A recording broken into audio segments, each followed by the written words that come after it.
There's a new strain of head lice going around that's resistant to conventional treatments. It's left scientists scratching their heads. Shutdown Part D workout of the day for Friday, September 18th. It's a modified version of Chelsea. Chelsea is 5 pull-ups, 10 push-ups, 15 squats. So I modified this for no equipment. So we'll be doing 5 hand release push-ups, 10 sit-ups, and 15 air squats. So EMOM stands for every minute on the minute. So you set your workout timer up for 30 1-minute intervals. So every minute you're supposed to complete all the reps, all 5 push-ups, 10 sit-ups, 15 squats. And then you rest. If you have any time remaining in the minute, you rest, and then when the next minute starts, you do it again.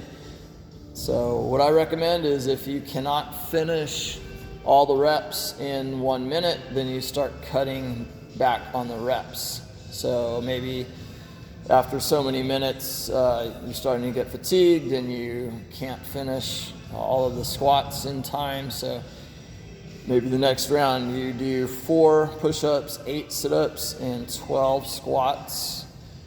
Okay, and maybe later on you're fatigued still, you still can't get the 12 squats in, and maybe modify it down to 3, 5, and 9.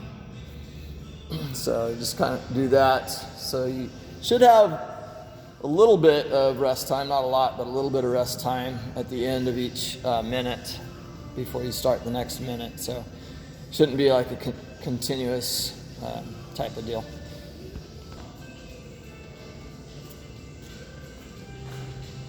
So the hand release push-ups, keep body in a stiff straight line. Lower yourself down so your chest touches the ground, lift the hands off the ground, and press up to a full lockout. So ideally, no other body parts touch the floor except for your hands, feet, and chest. So I'll do modified version. Make sure your hips are in a straight line and your hips aren't flexed. Then you can go down. Come up. It's a nice stiff straight line with the body is what we're looking for. In front view, you want to make sure that the elbows are fully extended at the top.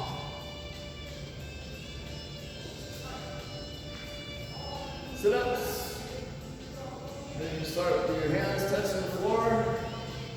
You sit up, touch the tips of your shoes. Come back down, touch the floor. Touch the tips of your shoes. Okay? Not here or here.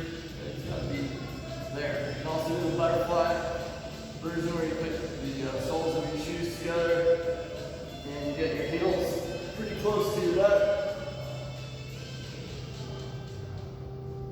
Use your arms for momentum as well so you can go faster.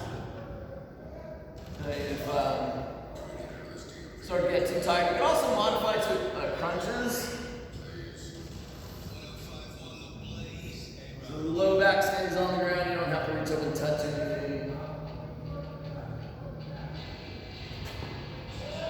And then you have your standard air squat. Feet about shoulder width apart. You want a little bit more weight on the heels. Hips move back first.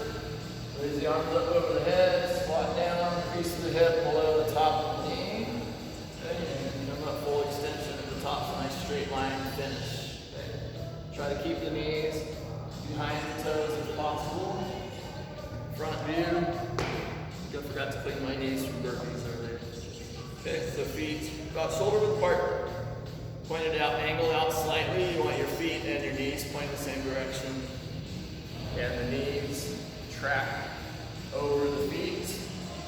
Okay, you don't want to squat with your knees buckling in or too narrow of a stance and your feet or your knees going outside your feet. So try to keep your feet or knees tracked over the feet. Okay, 30 minutes. Any questions? Put them in the comments.